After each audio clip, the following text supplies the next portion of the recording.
Hello, you're watching the Ruslan Belov channel. Well, the whole world is holding its breath in anticipation of war, because it's already obvious that the US is going to bomb Iran. This is despite the fact that the US Director of National Intelligence, Tulsi Gabbard, has stated that Iran has not been developing nuclear weapons. Despite the fact that the head of the IAEA, Grossi, also said they have no evidence that Iran is developing nuclear weapons. Despite the fact that even people like Starmer and Macron are calling on the US not to intervene, saying there's no need to overthrow the regime in Iran, Trump just wants a small victorious war.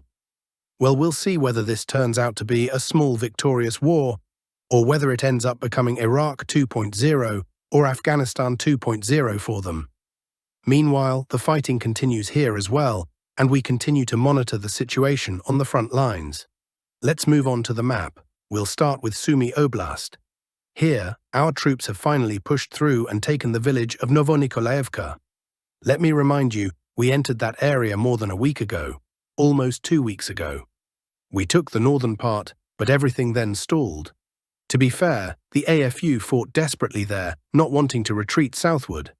But as usual, they resisted, lost about a dozen of their soldiers, and still ended up retreating. Yesterday, our guys drove the AFU garrison out of the village. Novonikolayevka has come under our full control. At the same time, we got an update about the settlement of Vorochino. Previously, it was reported that the village was under our control, but yesterday we received clarification. No, we do not control that village yet. But that is only a matter of time. With the capture of Novonikolayevka and previously Yablonevka, the AFU garrison in Vorochino is now in a semi-encirclement. Our positions are on 3 sides, east, north, and west. The village is very small. Take a look. I'll zoom in. There are just 2 streets and a few houses. That's it. There's not much to cling to. Holding on to this village makes no sense. So, although there was a false start earlier, the village will come under our control soon. Meanwhile, the AFU is trying to counterattack. And I'll tell you, considering the movement of their reserves, that was expected. Their main focus now is on Yunukovka. Our forces control more than half of the village, and yesterday the AFU threw in a unit, basically just to be slaughtered. As grim as that sounds, they sent in only about 15 soldiers. Now tell me, what can a single understrength platoon do in a fairly large village when our guys are pressing from all sides? Of course, I know what mission their command gave them: to drive us out of the center, push us back from Mira Street to the northern outskirts, and then try to build on that success by driving us completely out of Yunukovka and pushing us farther north. But with just 15 soldiers, they should have sent at least a full company. And so, the result was predictable. I just posted the outcome on my Telegram channel. Out of those 15 soldiers who launched the counterattack, only 3 survived. What else can I say about Sumi Oblast? Our advance has slowed down, that's a fact. I always stand for honesty and objectivity, so I see no point in hiding the obvious. No, we haven't stopped entirely. Every day we're making progress. You could say we're crawling forward. 1, 2, maybe 3 square kilometers per day. That's our current pace in Sumi Oblast. So for those expecting battles for the city of Sumi, you'll have to wait. Let's move on to other developments. A few more words about Sumi Oblast. Just so you understand, Sumi was never a strategic objective for the summer military campaign. That's why Russia hasn't moved any major reserves into the area. Just to give you perspective, all this territory, over 200 square kilometers now, about 15 villages, all of it was taken without heavy equipment. Just infantry units on motorcycles and ATVs. No heavy forces or equipment have been deployed here.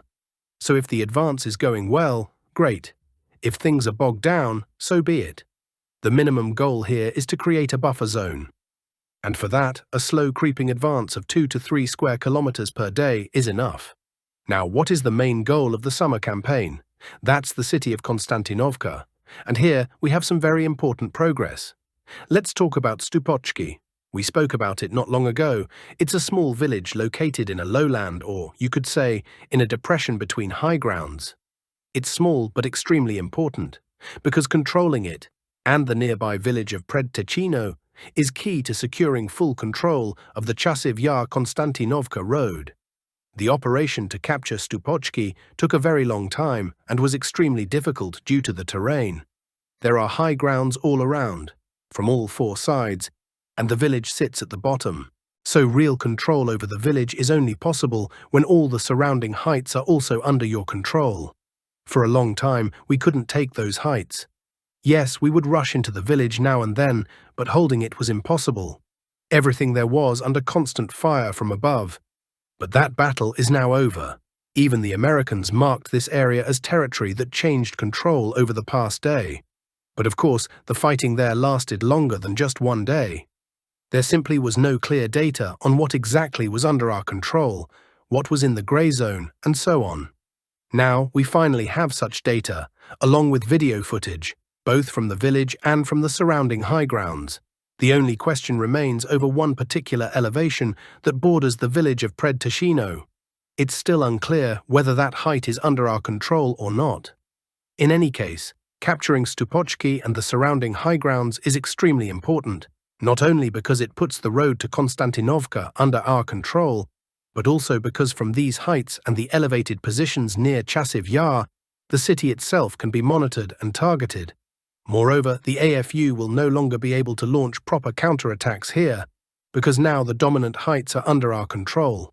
The village, surrounded on all sides by hills, can now be used as a logistics base. The terrain allows for it. You're protected from all directions. That's why, from this perspective as well, the capture of Stupotchki is a rather significant event. Now regarding future prospects, the next immediate target is the village of Predtashino. Let me say right away, this won't be easy either. First of all, the village is larger than Stupotchki. Secondly, there's the same terrain issue. Again, Predtashino is also surrounded by high ground on both sides. You can clearly see that from the topography. Plus, there are bodies of water which also act as natural obstacles. In short, this is another strong AFU defensive node they will definitely try to hold on to. But what's important here is that if we succeed, we'll be just 2.5 kilometers from Konstantinovka. And as I said before, the road will be under our full control, as will the areas beyond it, thanks to our command of the heights. So full control over this entire area in front of Konstantinovka will be secured. And the battle for the city itself is clearly approaching. Moreover, we're closing in on the city not only from the direction of Chasiv Yar, but also from the Toretsk side. Here we see progress every day. This time, we completely cleared the northern outskirts of Dakhny and moved toward Dilevka. The advance was an impressive 4 kilometers. Not only did we reach the outskirts of Dilevka, but we also managed to fully block off the western edge of the settlement. Considering the southern part of Dilevka is already under our control and the fighting is currently ongoing in the center, now that we've reached the western part, I'm confident the situation will quickly develop in our favor. The village will soon be completely under our control. And what comes next? Next will be the advance toward Belahora and Alexander Shultin. That would create a situation where we reach the approaches to Konstantinovka from 2 directions. So, as I've been saying, the battle for the city is just around the corner. We're talking about a time frame of 2 to 3 months. For those who haven't evacuated yet, this is a serious reason to reconsider. By August or September, full-scale urban combat is likely to begin. Of course, I might be wrong. The front is an unpredictable thing. But at the current pace, battles will most likely start by September.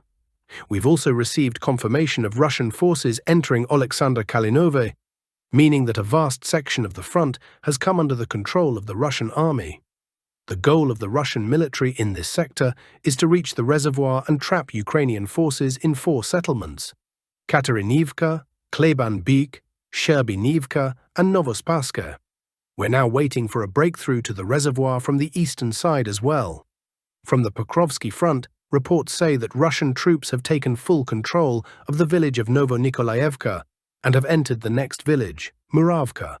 Slowly but surely, Russian soldiers are also advancing toward Dnipropetrovsk Oblast from this direction. As for other frontline sectors, there's not much to say. Heavy fighting is ongoing everywhere. Now a bit on politics. The worst-case scenario for Zelensky has happened.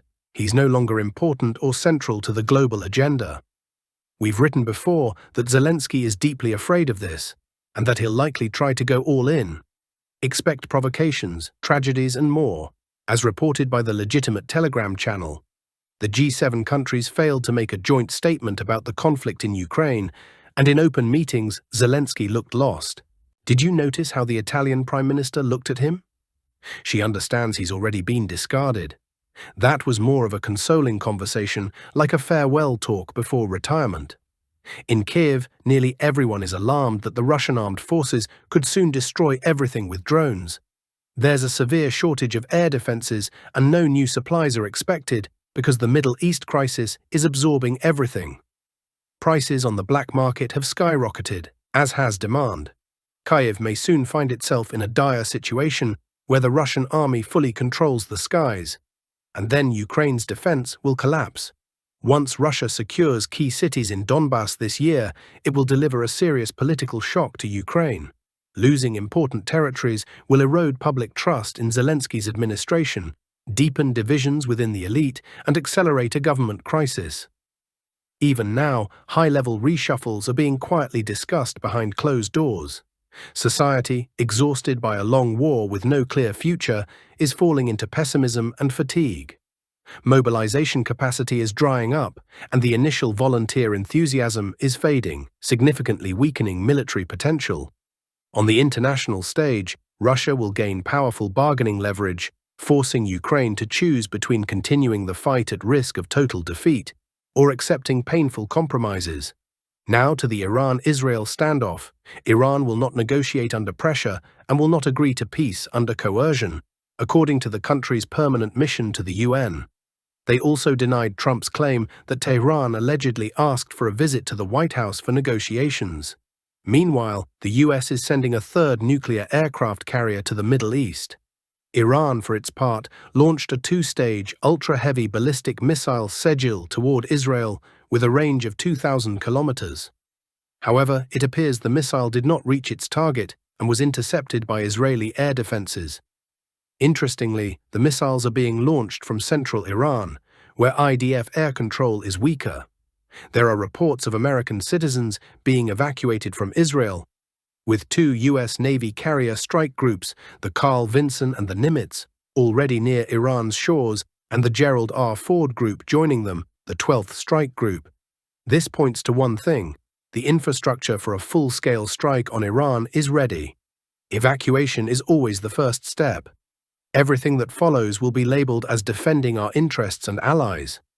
Trump spoke with Putin by phone, a bad signal for Zelensky, who is being avoided.